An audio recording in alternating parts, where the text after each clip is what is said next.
Good morning, children. You know that in the present fast moving world, the electronic devices, they play vital role in our life. We just can't imagine our day to day life without the use of electronic devices. Actually, we can say that we have become addicted to those gadgets. So, in this chapter number 9, electronic devices, we will be studying the components which are used for the making of electronic devices. Before going into detail about the functions of electronic devices, we have to know some concepts, basic concepts. So, let me start with band theory of solids.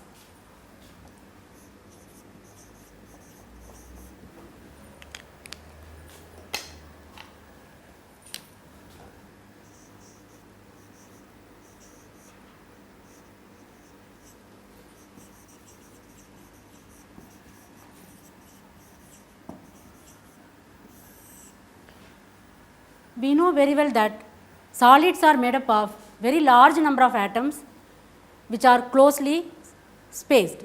So, when these atoms are brought closer, what happens? The valence electrons, the orbits of valence electrons, they overlap. Because of the overlapping of neighboring atoms, suppose you consider an atom and the electron orbits, another atom which is brought closer. So, we can see here in this diagram, when the atoms are brought closer, there is the overlapping of different orbits occupied by the electrons. So, because of this overlapping, what happens? The energy levels get modified.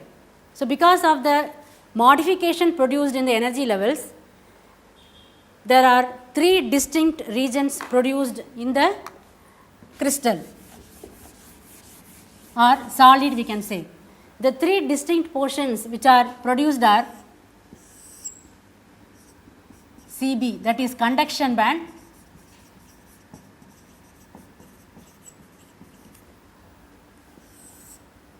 the second one valence band,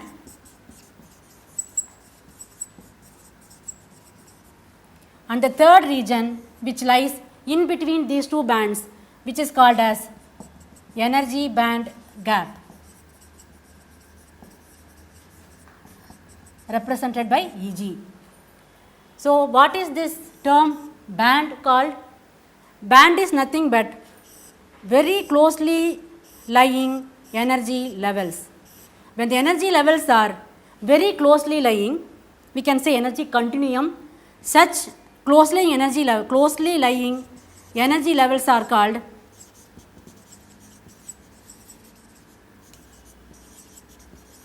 band.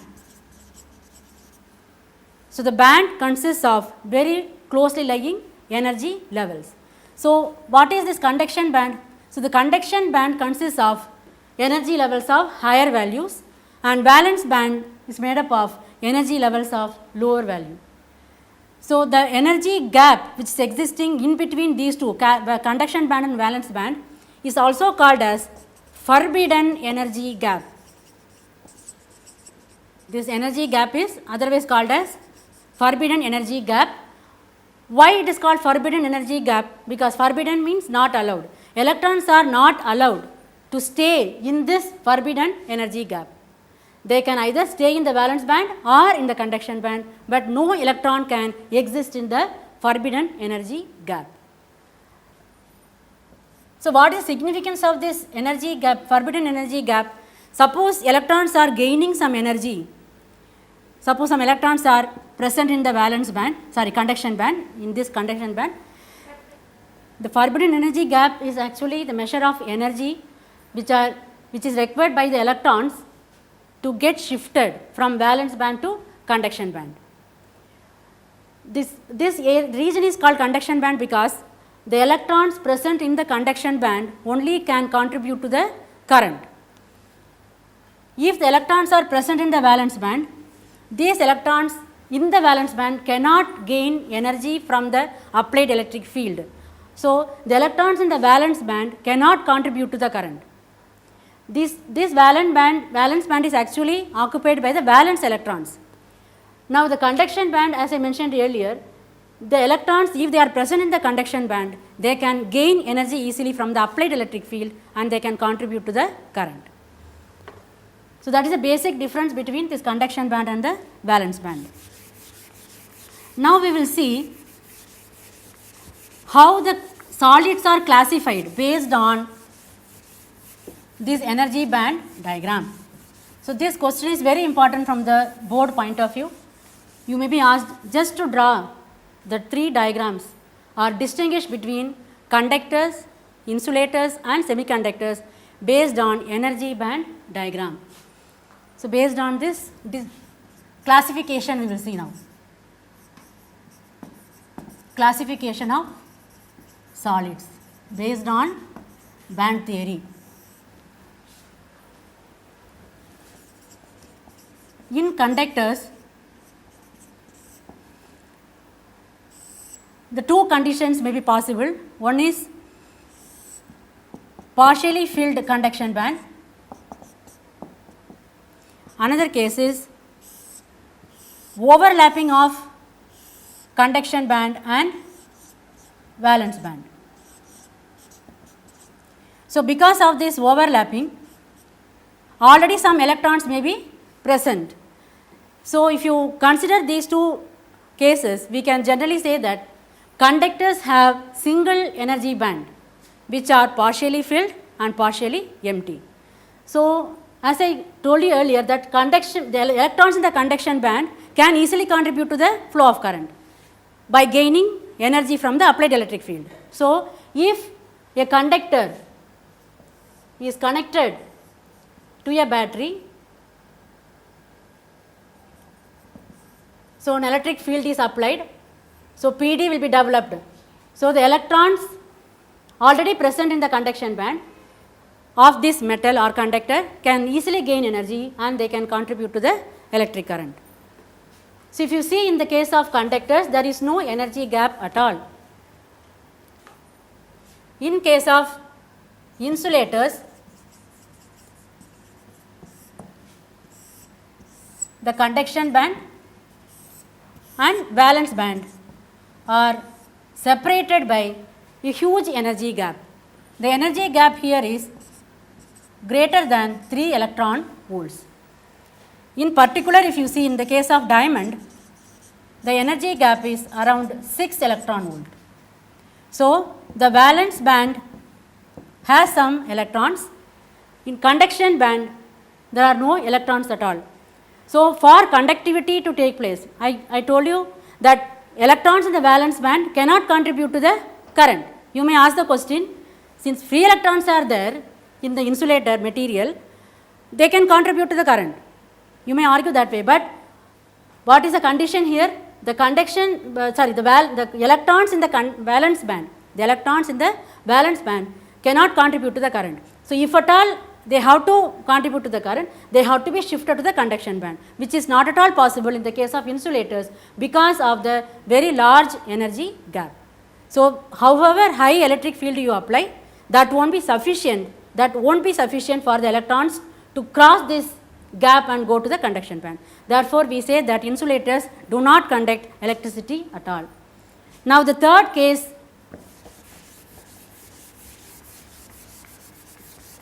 semiconductors, which are new to you because you are already familiar with the conductors and insulators. Now, we will see semiconductors.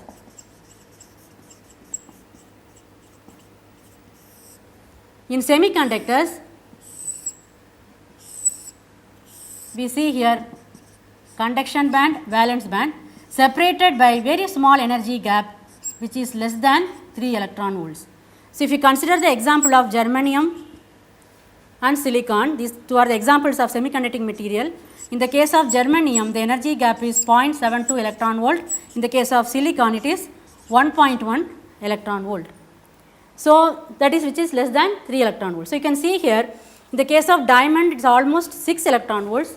In the case of semiconducting materials like germanium and silicon, it is very low.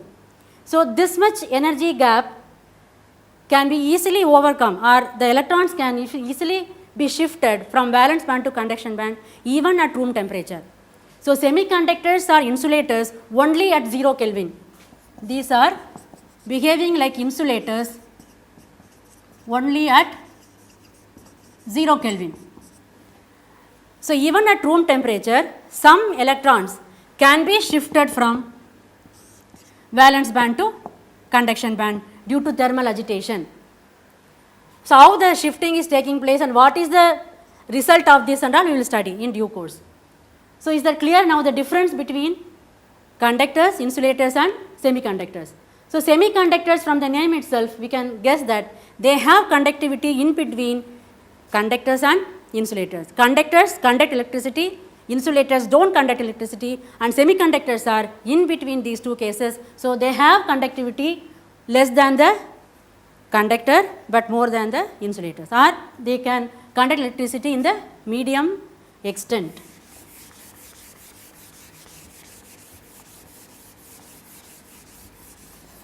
So, in this chapter we will be studying in detail about semiconductors.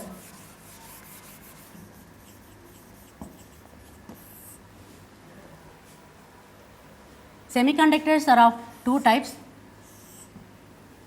intrinsic and extrinsic. Intrinsic is a pure semiconductor without any impurity atoms in that. So, if you draw the crystal structure, I will show you the crystal structure of pure semiconductor and its energy level diagram. So, germanium, if you take the example, it has 4 valence electrons. It has electrons, total number of electrons 32 according to electronic configuration, 4 electrons are there. So, you know that to attain stability, every element should have octet state. So, the germanium atom, the given germanium atom will form 4 covalent bonds with the 4 neighboring germanium atoms, so that the stable octet state is obtained.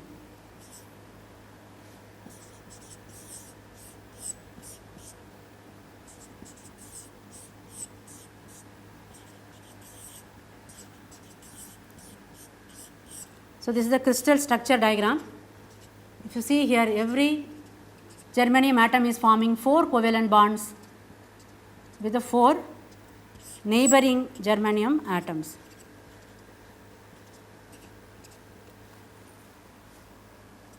So, if you draw the energy band diagram, so this is the conduction band, valence band.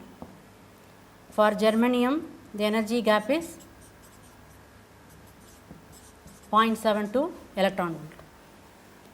Now, valence band has some electrons already.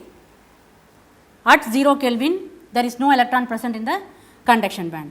As the temperature increases, like at room temperature itself, electrons from valence band can gain some energy and they can be shifted to the conduction band. So, when they do so, they will leave behind one vacancy.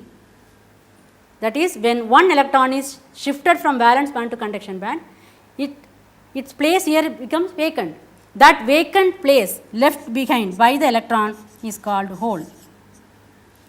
So, the absence of electron, negatively charged electron, can be treated as equivalent to the presence of positive charge.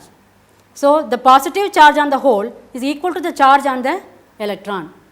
So, now you see another charge carrier, the new type of charge carrier hole is created in the valence band. So, the hole plays the same role as electron is playing in the conduction band.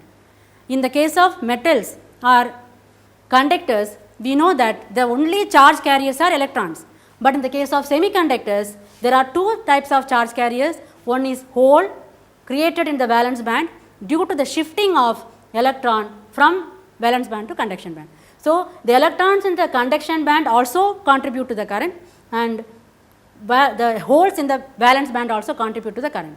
So, in the case of semiconductors, the current is due to electron current as well as hole current. Now, in the crystal lattice, how we can visualize this? So, how the electron is shifted from here to here. At room temperature or as temperature increases, what happened there? Due to thermal agitation, covalent bond gets broken. So, when the covalent bond is breaking, the electron will leave. The electron will come out of the crystal at this bond, covalent bond, and it will leave behind the vacancy position, that is called hole. So, now this electron which has come out of the covalent bond is now free to move. Such electron is shifted to the conduction band. So, in the case of pure semiconductor, if you see, if one hole is created here in the valence band, one electron is shifted to the conduction band. So, likewise we can represent some more. So, if you see, the number of holes present in the valence band is exactly equal to the number of electrons present in the conduction band. So, in the case of pure semiconductor, the number density of intrinsic charge carriers Ni is represented as Ne, that is number density of free electrons present in the conduction band, which will be equal to the number density of holes present in the valence band. So, in the case of pure semiconductor, Ne will be equal to Nh. That means, as there are holes in the valence band, there will be electrons in the conduction band. I hope you have understood this much, that is crystal structure and the energy band diagram. Now, in this case, pure conductor, if you consider the total number of charge carriers, which are electrons and holes, it is only 10 power 16 per meter cube. So, 10 power 16 per meter cube is very large, very small number of charge carriers. So, the current passing through this pure conductor, or the current due to this motion of charge carriers in the pure semiconductor will be very low, which is not of great use for our practical purposes. So, what we have to do is we have to enhance the conductivity of the pure semiconductor. So, how we can achieve? We know that current is constituted by the motion of charge carriers. The charge carriers here are electrons and the holes. So, we have to find a way to increase either the number of electrons in the conduction band or the number of holes in the valence band, so that the charge carriers can be increased, thereby we can get enhanced current. So, that